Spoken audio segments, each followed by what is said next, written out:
like really messing with my vibe.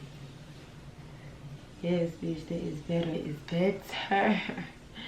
Look good with popping. Ooh. What is up, Nix Clique, and welcome back to my channel. Okay, so I don't even have my wine. I was supposed to be drinking wine while I was doing this, but I forgot my wine. It's somewhere in the refrigerator, but whatever. I was supposed to be drinking wine because your girl hit 1,000 subscribers finally. So I'm hella juiced. Thank y'all so much for supporting and leaving all the comments that y'all did underneath the video. But without further ado, is that how you say it? Without further ado, whatever, let's get into this video. I got like 90 questions the first part of the series, so I had to kind of go through them and see what exactly I was going to talk about, because I wanted to really cover all the stuff that y'all was asking me, but it was kind of hard because it was like hella people asking me. So I'm gonna have to make this into probably like a 4-part series. Baby, it's a lot. Okay, today we're gonna be talking about the 6 things you need to start your online business ASAP. The first thing you're gonna need is a reseller's permit. If you're selling online like clothing, you're gonna need a reseller's permit because most of the good stuff that you buy online, the websites aren't going to let you buy from them unless you have a reseller's permit. And you can get one for free online. You just have to go to your just type in reseller's permit or seller's permit and then put your state after it, and it should pop up on like a government website. For it, it's a dub. If a website is trying to make you pay for your reseller's permit, then no, you don't need to pay for it. It's free. Don't even, they're basically just trying to charge you to do the work, the easy ass work for you. And when you file, also listen to me, when you file, you're gonna file as a sole proprietorship. I know a lot of people get confused about like, what do I file as when I get my reseller's permit? You're gonna file as a sole proprietorship, and then you're just gonna use your social as your business if you are the sole business owner. Now if you have, which I mean, if you're watching this video, I don't think you would, but you never know. If you have employees that work for you, then you're gonna file under an EIN number, and that's a whole nother level of blah blah blah blah blah that I'll get into on the next video. But I just want to give you guys a rundown of, like, you know, what you need. So go get your reseller's permit so you can get all the fire shit online, okay? Because don't nobody want to buy the same ass AliExpress ass shit, girl. I'm just being real with y'all. So the next thing you're going to need is a website domain. Now when you go make your websites and you pay for the website, they'll give you a domain, but it'll be like Sarah's Boutique /Shopify/.com. You know, like, it looks tacky, so you need to go get yourself a domain. You're going to go to, listen to my exact instructions, sis, because I'm telling y'all the easiest way and the most efficient way to do this. Go to GoDaddy.com and buy yourself a domain, whatever you want your business to be called. Also, make sure it's not trademarked. Whatever your business is, Google it. You know what I'm saying? Make sure you can see if anything is like popping up. If you really want that name, that specific name on Instagram, go on Instagram, search it, make sure nothing is popping up, because you never really know. So you're gonna go to GoDaddy and buy your domain name. They're not expensive at all. They're like 12 bucks, $13, you know. It depending on what your name is. I know sometimes, like, if you have like a really common boutique name, you might end up paying a lot of money for the domain name. That's just how the game goes. But for the most part, it should only be like $12 or $13. So your domain, you're gonna get a website. You're gonna get a website. You know where you're gonna get it from, sis? You're gonna get it from Shopify. Y'all talked about Wix, but y'all was so over them. Like, Shopify has so much that can help you integrate your business with Google, and also you can integrate it with Instagram, and I think that is so fire. Like, you know how when you shop on Instagram and you can see the little white shopping mag pops up on people's pictures when you want to shop something, you tap it and you can see how much it is. You can have that on your pictures if you want to, and you just have to have Shopify though. So let me know in the comments if you would like me to go into detail in a video about that, because I can do that in one of the series and kind of teach you guys like what I've learned so far from Shopify, because I'm just learning it too. But once I get real fire with it, oh, it's on and popping, period.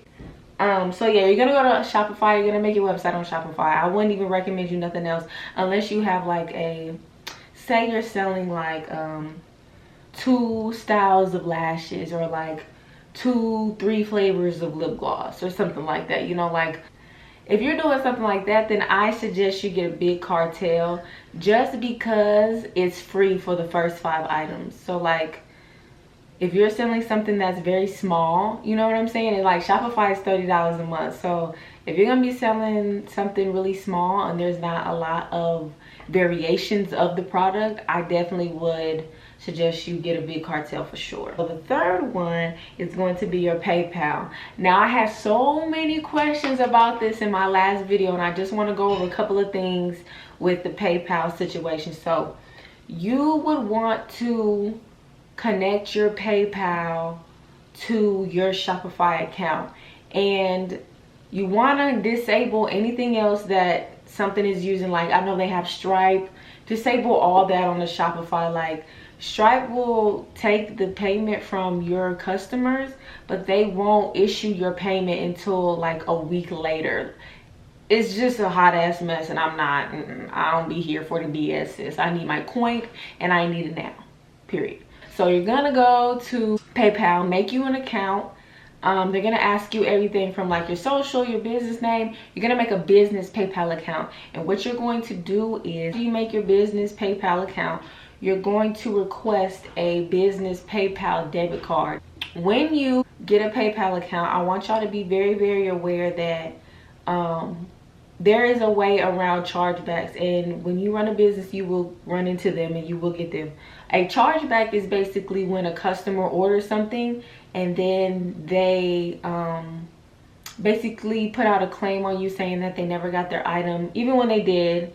You know, they'll say they never got their item just so they can get their money back. Or they can say that they didn't like their item and they want a refund, or, you know, whatever the case may be. I know the way around that. I talked to PayPal on multiple occasions, and basically what I did was put that I do not offer refunds in my store description, like as far as the policy goes. I don't offer refunds, and I do that to save my behind, because whatever my policy is, PayPal has to honor that. So if you put into your description that you do not offer refunds, PayPal, if somebody tries to charge back, PayPal will honor you first. Sorry, I done picked up my spray. Hold on, this smells good. Okay, PayPal will honor that decision, and you'll win, sis. Because people be trying to play nowadays. Girl, I ain't got time for that. Like, nobody has time for that, especially somebody that's going to work, running the business. Like, we not finna do that. And I hate when people do that, because it's like you really playing with people's hard-earned money. Like, chargeback, Drake. Hey, girl, bye. The next 2 things you're going to need are inserts and poly mailers. Inserts are basically a little card or something that has like the name of your business and all your social media attached to the card and your website, so people know where to find you. My biggest mistake making my inserts was that I put my real name on the card as the owner, and then I did put my email. It wasn't that bad, but I feel like I should have just left it at when I had Nix hair, I should have just left it at Nix hair, and then the email to leave Nix hair. But I kind of left my contact info. Learn from my mistakes. Don't do that, because you'll have people hitting you up on any type of occasion. And it's like I used to say all the time, you know, if you're spending such and such amount with me, then you should be able to contact me at any time about your order. This is halfway true. The other 50% is that I need my time and my space too. And like, if I'm not working one day, if I'm taking a break off from my business, or I'm not in town, I don't need 1,000 people texting my phone about orders. That's just, no, we're not doing that. So when you make your inserts, you're gonna go to vistaprint.com. Again, I'm gonna leave all this in the description below. You're gonna go to vistaprint.com, and you're going to basically just create your own inserts, but they have layouts for you, so it's not like you're going to be in the complete blind about how to do this. They have different different designs, different colors, like all types of stuff that you can choose from. They also have a lot of stuff like coffee mugs, pen, note paper, like all this type of stuff that you can put your logo on. All of that, sis. They got all of that. Last thing you're gonna need is poly mailers. You're gonna have to mail your stuff out. Because you can get them from, I get mine from Etsy. They're only like $12 or $14. Did y'all think my lash is falling off? Hold on. Okay. I wish I was sitting like this the whole time. I feel like I was like really in the camera the whole time. Okay. I'm sorry, y'all. I was dead ass like in the camera, like you get them from Etsy. Anyway, so you can get them from Etsy for hella cheap. 50 pack, 100 pack, it doesn't matter. I like cute, you know, I like the little cute shit, so I be getting like the pink mailers and stuff like that. Y'all can get that too. They got all types of colors on there and they got them for cheap. I want to say Amazon has poly mailers too, but keep in mind, if you are shipping something that isn't clothes and that is like a makeup product, then poly mailers might not be the way for you to go and get the bubble mailers, because they will not tear through. But clothes, girl, get them poly mailers. Call it a day. It is what it is. Those are the main 6 things that you need to jumpstart your business off the rip. Now, we didn't really talk about logos and business license, but I will get into that in the next video, because like I told you guys, this is a series, so I kind of just want to gradually get you guys up there to like, okay, I'm doing this, I'm doing that. The first video was about getting you mentally ready for running your business. This video was about basically the 6 main things that you need to jumpstart your business. The reason why I didn't throw logos and business licenses in here yet is because you don't want to spend your money on a business license and then you're doing this and then 3 months later you're like, this is not what I want to do. You would want to be in the motions first, and then once your business starts to get serious, then you can say, hey, let me go ahead and get my business license, because then, you feel me, the tax people, the IRS is gonna be on you because you're making hella money, sis. So you got to get that business license, period. But that's why I said you got to get your reseller's permit, because if you're going to be serious about selling clothes that aren't like off of AliExpress and shit, you got to get the reseller's permit, because the websites will not let you shop on there without that number. So that is hella important. If you like this video, give it a thumbs up. A lot of y'all subscribe, but make sure y'all hit that bell, because y'all have been asking for this video and I feel like I waited long enough to give it to you. I'm so sorry. I told you I moved, life happened, my boyfriend ended up breaking his hand, like, girl, just hella shit. Follow me on Instagram at @TheRealNikkiMeal, and I will be checking out. I love y'all. Peace.